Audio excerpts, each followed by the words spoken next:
This is your News Source Evening Bulletin for today, Thursday, the 26th day of March in the year 2020. I'm Gordon Mosley. Here is what we're tracking tonight. The group of persons who arrived from Barbados last evening and now in quarantine was visited by medical officials and officials of the Public Health Ministry today. One of the persons in quarantine told News Source that they have been promised improvements at the facility where they are being held, and there will also be more regular visits from health officials. Doctors and nurses have also been posted at the facility, and additional cleaning staff will be dispatched to take care of the daily sanitization. Some members of the group and their family members voiced concerns last evening after they arrived on a special charter flight from Barbados and were whisked off to the quarantine facility.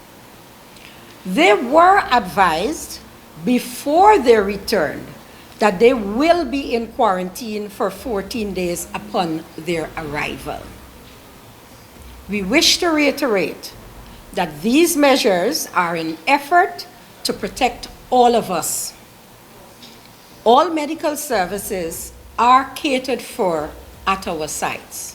Family members have been prevented from visiting the facility, and it was explained today that additional areas at the facility will be opened up to allow those in quarantine more privacy and individual space. Health Minister Valda Lawrence today announced that there are a total of 31 persons in institutional quarantine, while over 100 are still in home quarantine. She said Guyana has still not recorded any new case of the coronavirus. A total of 26 persons have been tested so far in Guyana. 5 of those tests came back with a positive result, with the remaining 21 having a negative result for the virus. Today, Minister Lawrence once again appealed for persons to follow the guidelines set out by the Public Health Ministry. She said persons who may believe they have some symptoms of the coronavirus should ensure they call the hotline and not turn up at any hospital. More news coming up in a moment.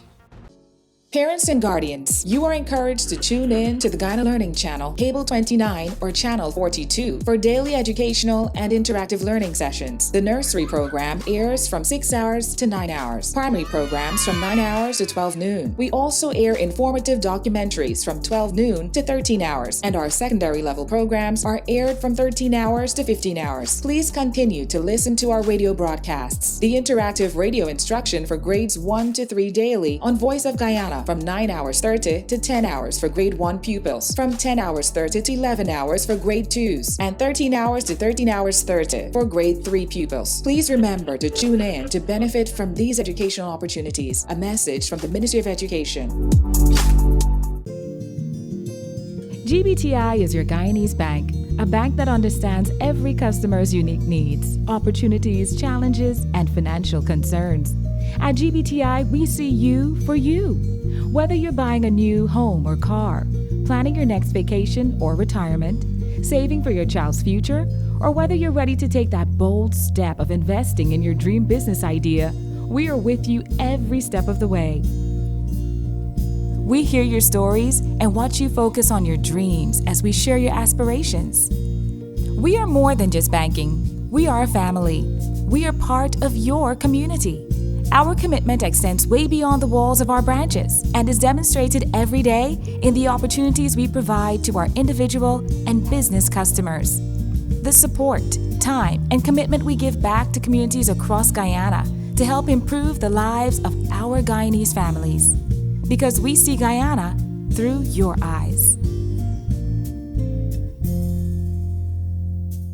Fuel it up and drive, Super 95. Tune up, fuel it up and drive, Super 95.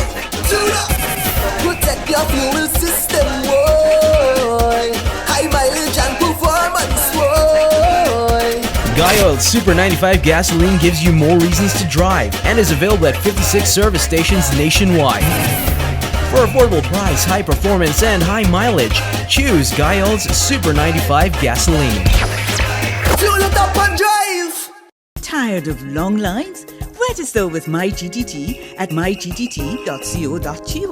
That's mygtt.co.gy to view and pay your bills from anywhere. Enter to win an Amazon gift card worth $25 or a bounty voucher worth 5,000 Guyana dollars when you sign up today. GTT, do more. The following is an important message from the Ministry of Public Health. When should you use a face mask? A medical mask is not required for members of the public who do not have respiratory illness symptoms. Wear a mask if you are coughing or sneezing constantly. For healthy people, wear a mask only if you are caring for a person suspected to have COVID-19. Masks are only effective when used in combination with frequent hand cleaning with alcohol-based hand rubs, sanitizers, or washing with soap and water. If you wear a mask, dispose of it properly. The Ministry of Public Health has a hotline to provide information on the coronavirus. Members of the public can call 227-4986 or 624-3067. Welcome back. On the political front, the incumbent APNU-AFC coalition is concerned about the threat of sanctions from the American and British governments and has indicated that it has started a process to correct the narrative that may have triggered the threats. The British and US governments have been warning about consequences that could come Guyana's way if a government is sworn in on results that are not seen as credible. At a press conference this morning, APNU-AFC executive and campaign co-manager Joe Harmon said the threats are being taken seriously, and citizens must realize that not just one group would be affected by any sanction. Sanctions is something that we have to be concerned about in this country because it can affect the development of the country. It can stymie that development. And therefore, anyone who feels that sanctions will only affect one group of persons, they are probably not thinking well, because once Guyana is affected, we all are affected. And so sanctions is not something that you play around with. We are concerned about the threats of sanction, and we will do as much as that we can possibly do to ensure that those conditions which activate the threat going into action, that it is not done. Harmon said the coalition is taking steps to address what he called the narrative that was created to change the perception of the government and the country. There is a narrative out there which seems to have affected the way in which Guyana was perceived, the way in which this government was perceived. And that we as a government, we have taken certain steps, as is our right, to correct that narrative which is out there. So we have taken steps to correct that narrative. The APNU-AFC executive has also called out the People's Progressive Party Civic, which he said has been pushing for the sanctions to come down on Guyana. But as I said, sanctions is not something that we want to even contemplate. But then I heard last night the opposition gathered the other smaller parties, and they are now contemplating a letter signed to send to the ABCE countries to say, okay, well, we want this sanction, bring along the sanction. I think that's very anti-national. On the issue of a recount of the votes, Mr. Harmon said the APNU-AFC is supportive of a recount, but that recount must fall within the laws. We have said this, that we believe in the law. Once the law provides for it, if it is by a declaration of the chairman of GCOM, it has to go to court by way of a petition. Whatever is the outcome of it, we will support it. So we want to make that very clear, because it seems as if there's another narrative out there from the other side that is seeking to say that we are hiding from it. We are not hiding from anything. We have always been upholding the law. We have always told our supporters, let us uphold the law and let us allow the Elections Commission to do its work. And when, in fact, an approach has been made to the court, and the court has to make an order, a declaration, the case might be, we will be bounded accordingly.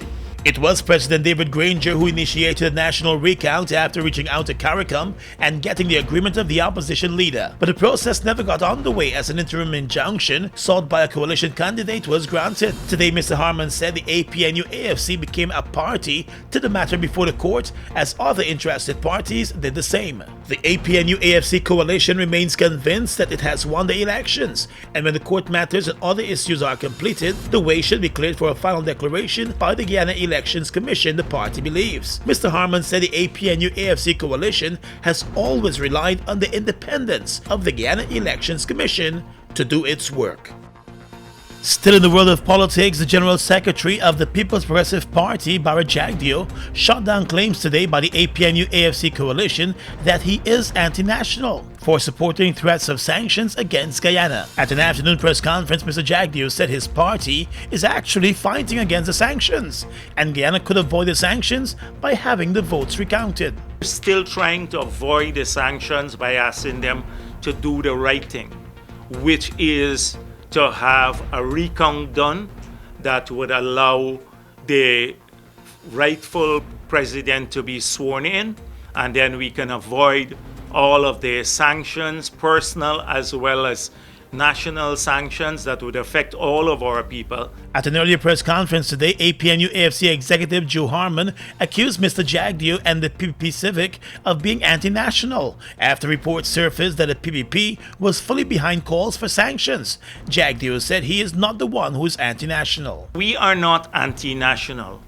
That's the first thing. The people who are anti-national is this APNU-AFC cabal that will put the country at risk and all of our people at risk from sanctions because of their lust for power. The PPP General Secretary also accused the APNU-AFC of hiring a firm to address some of the issues being raised by other countries. He said that will not work. We had hired Mercury a long time back. That matter was fully explored in the public domain at several press conferences I've had. People in Mercury are not Russians, they're Americans. Many of them work in senior levels in the US government, some in Congress, some in the executive, etc. They're a lobbying firm. They're required to register any involvement with any government, which they have done. And so all the information that they're repeating, that information is coming from a public source. And on the issue of matters in the court over the elections, the General Secretary said he would not be supportive of his party filing any election petition, since that would take years in the court. They would like to move it away from fraud into a normal kind of environment where, if you have a dispute over the elections, you file an election petition, like what happened in 2015. So they're remembering fondly that in 2015 we filed an election petition. And what happened? 5 years later, the elections petition was not heard. They blocked it in the court. So they can then survive out the 5 years by doing what they did between 2015 and 2020. Mr. Jagdeo maintains that his party, the PPP, won the elections. Still with political matters, the Guyana Elections Commission today said there is no provision in law for party agents to be part of the security of ballot boxes once those are in the possession of the Elections Commission. The statement by GCOM comes in wake of a claim by some parties that it is restricting party agents from moving around containers to ensure that they are safe and have not been compromised. According to the Elections Commission, the law does not contemplate party agents as a key stakeholder in the security of ballot boxes. The Commission added that although there is no legal provision, the chairperson of GCOM made a decision on the 15th of March to allow one agent from each political party to be accommodated in GCOM's compound for the sole purpose of watching containers with ballot boxes. It was also explained that predating this year's elections, there is also an administrative arrangement for all contesting parties to place a padlock on each container with ballot boxes. Only the two main parties have placed chains and locks, according to the Elections Commission. The Commission said it has realized that the safety and security of its staff and compound were compromised by the presence of party agents, and those agents were told to desist from taking photographs and video recordings of staff members of the Commission and the routine daily operations of the Commission. Party agents have now been told to observe the security protocol of the Commission. GCOM is also asking the party agents to desist from spreading wrong information. The Caribbean Examination Council has announced major modifications to the sitting of this year's examinations because of coronavirus concerns across the region. At a press conference in Barbados this afternoon, the Chief Executive Officer and Registrar of CXC, Dr. Wayne Wellesley, announced that a revised examination strategy will see the final grades for students being assessed based on their performance in a multiple choice exam and their school-based assessments. This strategy will employ the e-testing modality online and offline in order to reduce the administration processing time, resulting in the shortest turnaround time for marking and releasing of examination results. In addition, it will provide an opportunity for timely presentation of grades to facilitate matriculation to higher education and to access employment. The CXC registrar said the only subjects that will be assessed differently with additional components will be modern languages, Spanish, French, and Portuguese, human and social biology, and visual arts. There are over 50,000 students across the Caribbean region scheduled to write the CSEC exams this year. The administration of the exams will now take place in the month of July, and the timetable will be issued soon. The CXC registrar said the body is aware of the concerns across the region about the coronavirus and will continue to be guided by information from various member states. The Stabroek Market was closed today as the Georgetown Mayor and City Council continue the sanitization initiative. The citywide cleanup is one of the council's initiatives to help combat the spread of the coronavirus. The city's central market and its environs were closed to vending so that the City Council and its partners could have the place properly sanitized. The City Council is hoping that the sanitization initiative will be ongoing and continuous. We're sanitizing the area in an effort to keep it healthy and clean. This is in an effort as well to continue with what we started here today. It's needed and it's timely because of the COVID-19. The city officials said vendors were mostly cooperative, though some of them complained. The Mayor and City Council has also been sharing information with the vendors so that they can be properly informed about the coronavirus. Now let's tell you that the town of Linden and surrounding communities in Region 10 will go into lockdown mode from this weekend when a curfew is instituted. The move is part of the region's efforts to cut back on social gatherings in wake of the coronavirus. In a statement from the Linden Town Council, it was announced that the region has made a decision that with effect from this Saturday, all businesses in the town must be closed from 6 p.m. to 6 a.m. Only pharmacies and supermarkets will be allowed to keep their doors open up to 7 p.m. Residents across the region will be prohibited from being out in the streets after 8 p.m. for the next 2 weeks. Only those working with essential services like the police, the military, healthcare, and utilities will be allowed out of their homes after 8 p.m. Others who disobey the curfew could find themselves facing detention by the police. The regional officials are directing food businesses to only offer takeout and delivery services during the curfew. Dining services are being prohibited completely. Linden is the second largest town in Guyana with a population of just over 30,000. Officials in the town and the rest of the region decided to institute strict measures after becoming worried that the national guidelines were being ignored. The region has also set up its own coronavirus hotline. Persons with concerns about the virus in Linden could call telephone numbers 444-6127 or 444-6137. Wondering how you can access free learning materials for your children? Parents and guardians, please visit the Ministry of Education's website at www.education.gov.gy to access textbooks, past papers, and practice tests to keep your child engaged in continuous learning. When you have accessed the site, go to the Students tab, wait for a second, and choose the appropriate option. You now have access to the resources you need. You are encouraged to take advantage of this opportunity as we strive to provide the best education for the nation's children. A message from the Ministry of Education. They've made a positive impact on the heavy-duty transportation industry in Guyana since they've arrived. Guyanese are amazed at their power, durability, efficiency, and superior handling capabilities. These are brand new trucks, manufactured in partnership with German, Italian, and French companies. They have a powerful reputation for operating under very adverse Guyanese conditions and come with full after-sales service and spare parts. They're the most sought-after trucks today, with over 500 units in Guyana, and they're available in over 100 countries, including South America and the Caribbean. Be smart. Buy brand new ST Howo trucks today. Call 608-4998 and arrange for an inspection at ST Truck Guyana Incorporated, Block B, Public Road, Covenant, East Bank, Demerara.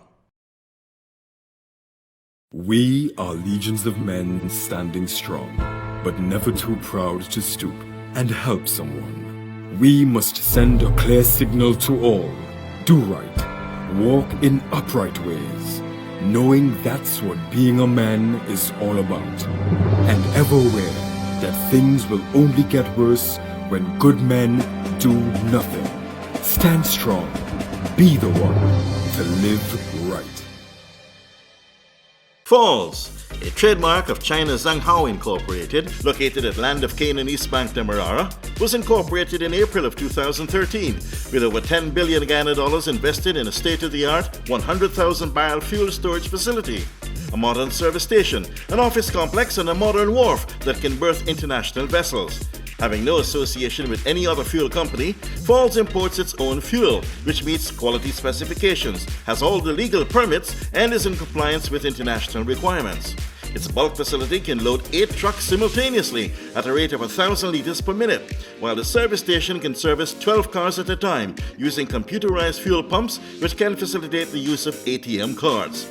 Through its professional team of mostly Guyanese, Falls wholesales and retails fuels to the public, including farmers and miners, and will continue to positively contribute to Guyana by providing quality products, service, and attractive prices. Try Falls today for all your fuel needs. The following is an important message from the Ministry of Public Health. Getting your workplace ready for COVID-19.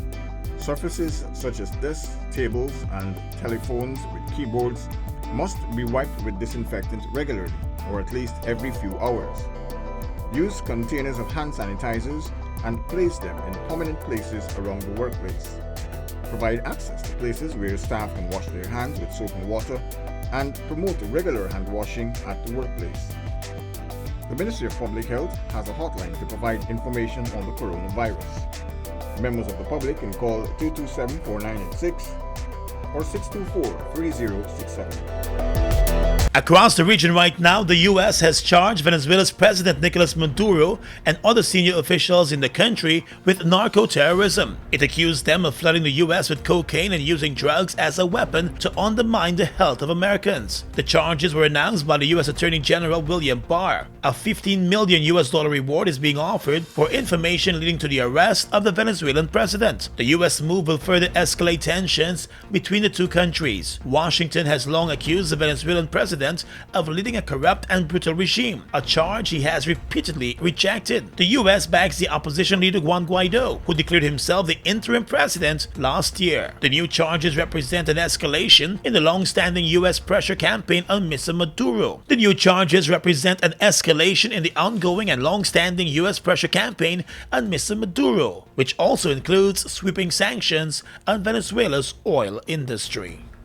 The Trinidad and Tobago government has said that the 33 nationals who are stranded in Barbados will have to undergo a 14-day quarantine period on their arrival in their homeland, despite having done so while in the sister CARICOM country. At a press conference, the National Security Minister of Trinidad and Tobago, Stuart Young, told reporters that as the positive cases continue to rise in Trinidad and Tobago, anyone who enters an international airport or a plane will be subjected to the mandatory quarantine period on arrival in Trinidad and Tobago. He said that the 33 persons who are now in Barbados, if after their quarantine period and they make their way to Trinidad, they will be put back into quarantine by the state. The government, he said, is resolute about that position and it will not change.